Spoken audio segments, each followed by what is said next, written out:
پلیس شهری مسکو وکیل مدافع توجیک و یک همراهش را که برای پوشیدن لباس با عکس عزت امان در مسکو بازداشت کرده بود به ویران نمودن ترتیبات برگزاری میتینگ متهم نموده است. قدرت و رحمت الله جلالов روز 11 ایون زمان بازداشت شدند که پس از ادای نماز جمعه در بیرون از مسجد خیابان میر این شهر قرار داشتند.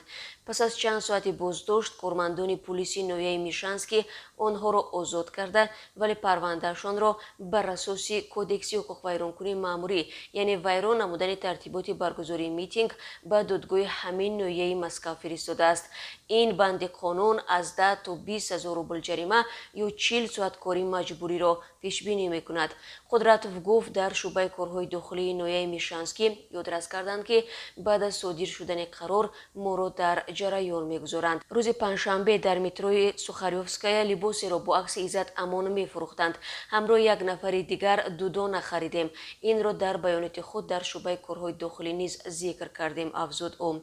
به نقل وکیل توجیک در شعبه پلیس به عکس پیراهن ما اشاره کرده گفتند او را میشناسید.